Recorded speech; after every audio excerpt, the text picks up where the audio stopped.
تمہارے ملک میں بہت سے خفیہ ادارے موجود ہیں۔ جیمز نے جواب دیا، وہ یہ کام کر سکتے ہیں اور ہم جانتے ہیں کہ ان اداروں میں ہمارا مطالبہ پورا کرنے کی صلاحیت موجود ہے، لیکن اس سے قبل تمہاری حکومت کو یہ احساس ہونا چاہیے کہ اس نے تقدس کی پامالی کی اجازت دے کر کتنی سنگین غلطی کی ہے، اور پھر حکومت کا فرض ہے کہ وہ اس سنگین غلطی کی تلافی کرے۔ تمہاری حکومت کسی شخص کے قتل پر فوراً حرکت میں آ جاتی ہے، لیکن اس نے عظیم ایکٹک کی بے حرمتی کے واقعے پر ایک لفظ تک نہ کہا۔ ٹائیگر نے محسوس کیا کہ سنگی چاقو پر جیمز کی گرفت بہت عجیب انداز کی ہے۔ انگوٹھے کے ناخن کا پچھلا حصہ چاقو کے دستے پر سختی سے تھا اور دوسری انگلیوں کے ہتھیلی والے حصے تک چلا گیا تھا۔ مشرق سے مغرب تک ٹائیگر نے کسی کو بھی اس انداز میں چاقو پکڑے ہوئے نہیں دیکھا تھا۔ دراصل اس نے انگوٹھے کو دباؤ کے لیے استعمال کرنے کا منظر پہلی بار دیکھا تھا، تاہم اسے اس گرپ کی افادیت کا بخوبی اندازہ تھا۔ اس سے ضرب یقیناً 100% زیادہ شدت اختیار کر لیتی ہوگی۔ تبھی ٹائیگر نے جیمز کے پیٹ میں عضلات کو سکڑتے ہوئے دیکھا اور وہ سمجھ گیا کہ وہ جسم کا سارا زور سنگی چاقو والے ہاتھ میں منتقل کر رہا ہے۔ اسے احساس تھا کہ جیمز اس کے دل کی بجائے پہلے سینے کی ہڈی پر حملہ کرنا چاہتا ہے۔ بولو۔ جیمز کا جسم کسی اسپرے کی طرح اکڑ گیا۔ تمہیں کس نے بھیجا تھا؟ علی بابا اور اس کے 40 چوروں نے۔ ویلاری کے جسم کی بوٹی بوٹی الگ کر دی جائے گی، جیمز نے خطرناک انداز میں خبردار کیا۔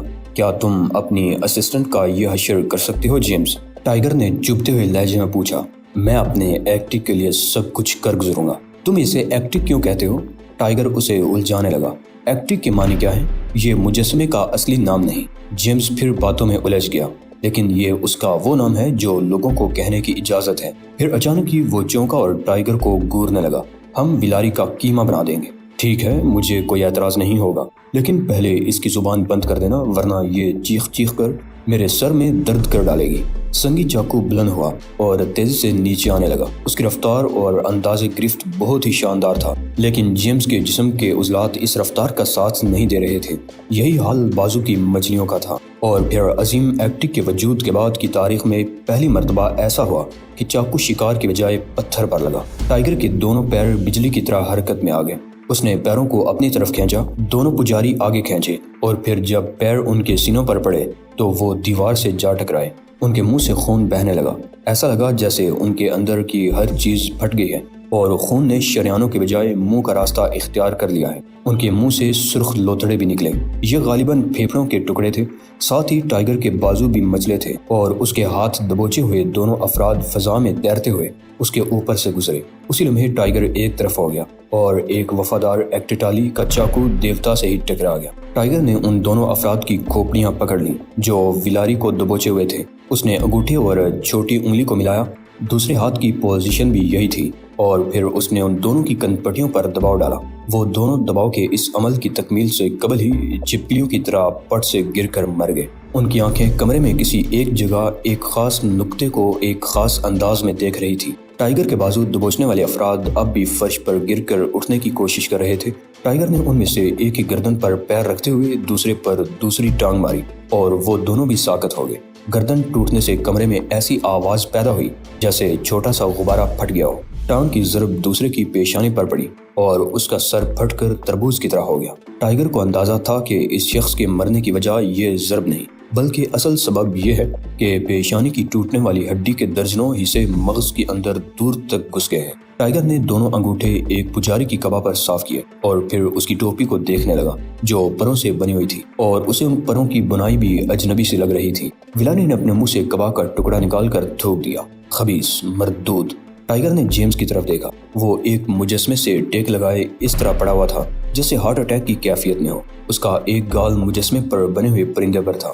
اب ہم سوال و جواب کر سکتے ہیں دوست، ٹائیگر نے مسکرا کر اس سے کہا۔ میں منحوس آدمی ہوں۔ جیمز کی حالت واقعی قابل رحم تھی۔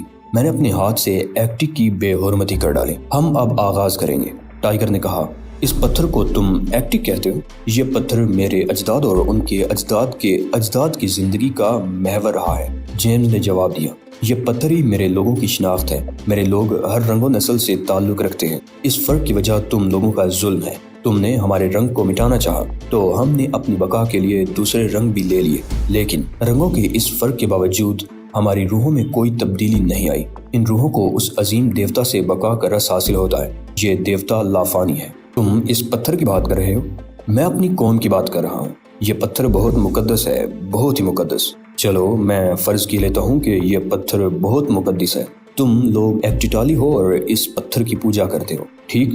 یہی بات ہے نا؟ پوجا، تم تو ایسے کہہ رہے ہو جیسے ہم صرف شمع جلاتے ہیں اور عورتوں سے دور رہتے ہیں۔ تمہیں پوجا کا حقیقی مفہوم اس وقت تک معلوم نہیں ہوگا جب تک تمہاری اپنی زندگی قربان نہ ہو جائے۔ چلو ٹھیک ہے، ہاں ہمیں معلوم ہے کہ تم نے کانگریس مین کو قتل کیا ہے، یہی حال تم نے مسز ڈیفلن کا کیا۔ لیکن میرا سوال یہ ہے کہ میں نے تم لوگوں کا ذکر پہلے بھی کیوں نہیں سنا؟ ہماری بقا اسی میں تھی کہ تم لوگ ہمارے وجود سے بے خبر رہو۔ جیمز نے اداس لہجے میں جواب دیا، تم رنگوں اور رنگتوں کی بات کر رہے تھے، میں ابھی تک تمہارے اس فلسفے کو ہضم نہیں کر پایا ہوں۔ بات یہ ہے کہ تم نے ہمیں ہماری کھالیں رکھنے کی اجازت نہیں دی۔ اگر میری رنگت ہلکی براؤن ہوتی اور رخسانوں کی ہڈیاں ابری ہوئی ہوتی تو میں اس میوزیم کا ڈائریکٹر نہیں بن سکتا تھا۔ ڈی سین اور ڈی پانولا فرانس اور اسپین کی مسلح افواج میں نہ ہوتے۔ اور کیا وہ دونوں بھی ایکٹیٹالی ہیں؟ ٹائیگر نے حیرت سے پوچھا۔ ہاں، جیمز نے جواب دیا، اور پھر لاشوں کو دیکھ کر افسردگی سے سر ہلانے لگا۔ یہ میرے ساتھ آئے تھے، لیکن میرا خیال ہے کہ یہ اب جنرل نہیں، لاشیں ہیں۔ ٹائیگر نے فوراً کہا اور خود بھی ساکت جسموں کو گورنے لگا۔ کیا ہمیں تمہارے معاشرے میں اس مجسمے کی پوجا کی اجازت مل سکتی ہے مسٹر؟ نہیں، میں جانتا ہوں کہ بتوں کی پرستش کی اجازت نہیں دی جاتی۔ شاید تم ویٹیکن یا دیوار گریا کبھی نہیں گئے۔ وہ سب علامتیں ہیں، لوگ ان کی پوجا کرتے ہیں، لیکن ہم اس مجسمے کی پوجا کرتے ہیں، اسے اصل جانتے ہیں۔ ہمیں ہمارے طریقوں کے مطابق اس کی پوجا کی اجازت کبھی نہیں ملتی۔ کیا تم لوگوں کی تعداد بہت زیادہ ہے؟ ہاں، ہم کافی تعداد میں ہیں، لیکن ہم سے ایک غلطی ہوگی۔ وہ کیا؟ ہم یہ پتہ نہیں چلا سکے کہ تم کون ہو۔ میں تمہارا دوست اور جلاد ہوں، ٹائیگر نے جواب دیا۔ وہ لوگ تمہیں تلاش کر کے تباہ کر دیں گے، وہ تمہاری ٹانگیں چیر ڈالیں گے اور تم فنا ہو جاؤ گے۔ ہم ایکٹیٹالی ایسی کئی آزمائشوں سے گزر کر سرخرو ہوئے ہیں۔ ہم بہت طاقتور ہیں، ہماری تعداد بہت زیادہ ہے اور ہمیں کوئی بھی پہچان نہیں سکتا۔ تم بھی پہچانے نہیں گئے تھے، ٹائیگر نے کہا، اور ساتھ ہی دیکھا کہ جیمز کے دانتوں کی ریخوں سے خون رسنے لگا ہے۔ ہم زندہ رہیں گے، 5 صدیوں سے ہم بقا کے لیے جنگ میں جیت رہے ہیں۔ یہ کہہ کر جیمز نے مسکرانے کی کوشش کی، لیکن اس کے منہ میں بھرا ہوا خون ٹپکنے لگا۔ وہ لیٹنے لگا، سنگی چاقو اس کے پیٹ سے نکل کر فرش پر گر پڑا اور وہ اس پر اپنا دل رکھ کر لیٹ گیا۔ جیمز، جو بڑی مہارت سے دوسروں کے دل نکال لیا کرتا تھا، آج اپنا دل نکالنے کی کوشش میں ناکام رہا۔ چاقو دل سے ہٹ کر سینے میں کسی اور جگہ پیوست ہو گیا۔ سنو، ٹائیگر نے عجیب سے لہجے میں کہا، تمہارے لیے ایک برا انکشاف ہے، وہ یہ کہ میرا تعلق 1000 سال قدیم خانوادے سے ہے۔ جس زمانے میں تمہیں پتھروں کے استعمال کا سلیقہ بھی نہیں آتا تھا، میرا خاندان خانوادہ سناجو پتھروں کو زیر کر رہا تھا۔ تم نے بھی بقا کے لیے دوسروں کی کھال پہن رکھی ہے؟ جیمز نے سرگوشی کی، اس کے پیٹ اور سینے سے اب خون بہنے لگا تھا۔ نہیں، جیمز اچانک ہی چلایا، ہم برباد ہو جائیں گے۔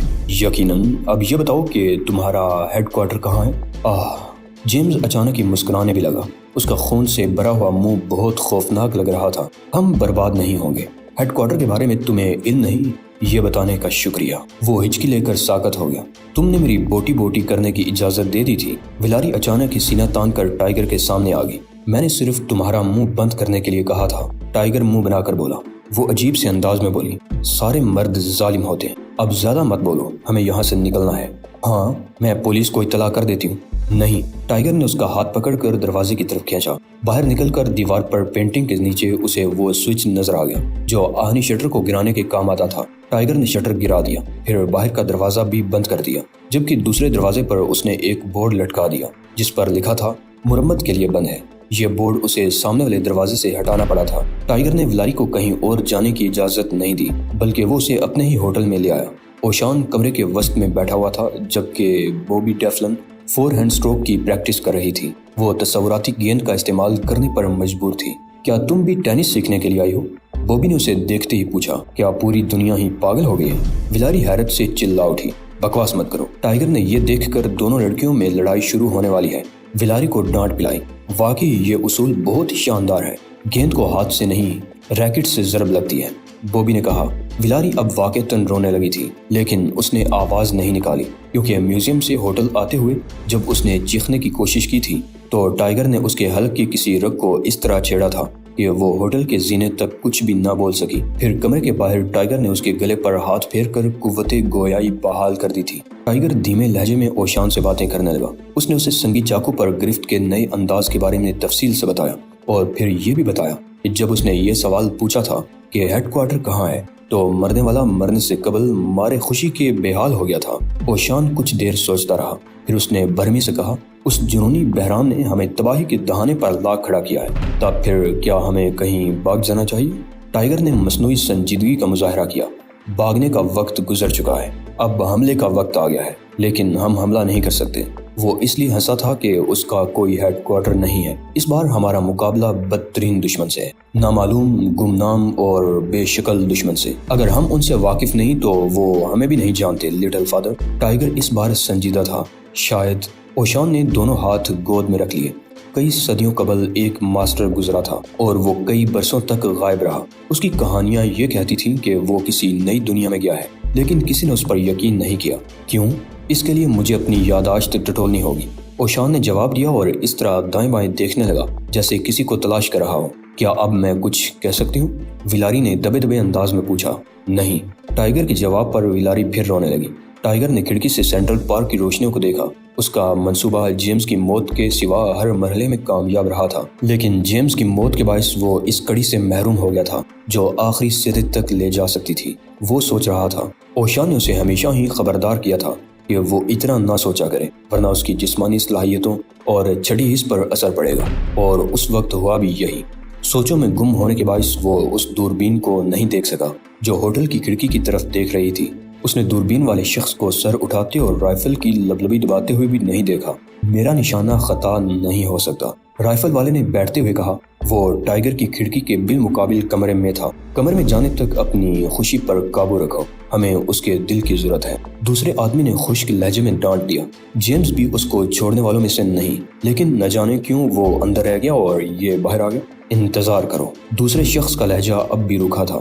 میوزیم آف نیچرل ہسٹری میں تاریخی شکست کی تمام تفصیلات ایک کمپیوٹر کمپنی کے برانچ آفس میں پیرس ریو سینٹ جرمین کے سینئر نائب صدر کو بتائی جا رہی تھی۔ موسیو جین لوئس راسپال ڈی جون، نائب صدر برائے corporate development of international data and research کا سر مسلسل ہل رہا تھا۔ خاندان کی جرمن شاخ کے انکل کارل کا چہرہ اسپاٹ تھا۔ جین لوئس کے چہرے پر متانت تھی جو اسے اس کی گورنس اور ماں نے سکھائی تھی۔ اس کی ماں کا کہنا تھا کہ کسی بھی خاندان میں شامل ہوا جا سکتا ہے، لیکن متانت اور بردباری کسی خاص خاندان کی میراث نہیں۔ وہ ان دو افراد کا تذکرہ سن رہا تھا جنہیں بہت طاقتور قرار دیا جا رہا تھا۔ رپورٹ کے مطابق دونوں امریکی تھے، لیکن ان میں ایک مشرقی تھا۔ یہ سنتے ہوئے اس کا ذہن اسی طرح کام کر رہا تھا جیسے وہ کسی خاص موضوع پر ریسرچ کر رہا ہو۔ کبھی کبھی وہ ریو سینٹ جرمین سے باہر دیکھ لیتا، جہاں کتابوں کی دکانوں اور ریستورانوں کی دو رویا قطاریں نظر آ رہی تھی۔ انکل کارل ایک کرسی پر نیم دراز اس سرخ کیک کی طرح لگ رہا تھا جس کی کریم بے ڈنگے پن سے اتاری گئی ہو۔ جین لوئس کو نہ جانے کیوں اس وقت چہل قدمی کی خواہش محسوس ہو رہی تھی۔ وہ اس جگہ جانا چاہتا تھا جہاں نپولین کو سپرد خاک کیا گیا تھا۔ انکل کارل کو بھی وہ جگہ بہت پسند تھی۔ ان دونوں کی دلچسپیوں میں یہ ہم آہنگی بہت حیرت انگیز تھی، کیونکہ انکل کارل ایک پکا جرمن نازی تھا۔ وہ جنگی جرائم کے مقدمے سے بمشکل بچا تھا۔ اس کو بچانے میں اس کے کزن جوفری کے کردار کی بڑی اہمیت تھی۔ وہ ان دنوں فیلڈ مارشل منٹگمری کا لیفٹیننٹ جنرل تھا، اور جبکہ uncle Karl American unit of OSS میں شامل تھا۔ جین لوئس ڈی جون ان دنوں 9 عمر لڑکا تھا۔ اس نے 9 عمر لڑکے کی آنکھوں سے پیرس پر جرمنوں کا قبضہ دیکھا، اور اگرچہ انکل مائیکل کی تحریک مزاحمت میں انتہائی مطلوبہ شخصیت تھی، لیکن تسلط کے دوران لوئس کی فیملی صرف اسی وجہ سے بچی اور محفوظ رہی کہ جرمن جنرل سٹاف میں سے کسی نے اس خاندان کو نہ چھیڑنے کا حکم دیا تھا۔ اس وقت اسے اپنی ماں کی باتیں یاد آ رہی تھی، لہٰذا جب انکل کارل نے اسے براہ راست مخاطب کیا تو وہ چونک اٹھا۔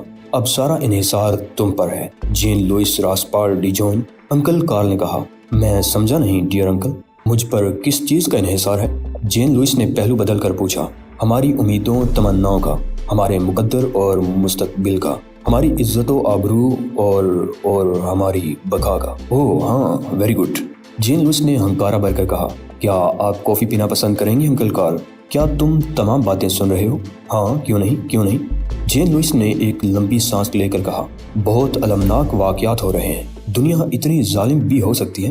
جیمز ولنگھم بھی جا چکا ہے ہمیشہ کے لیے، وہی پیلا مدکوک سا آدمی جو میوزیم میں کام کیا کرتا تھا۔ جین لوئس نے چونک کر پوچھا۔ وہ انتہائی محترم و مقدس پجاری تھا۔ کس کا؟ جین لوئس کے لہجے میں واضح طور پر تجسس تھا، اور اس کا یہ سوال سن کر انکل کارل کا چہرہ سوت گیا تھا۔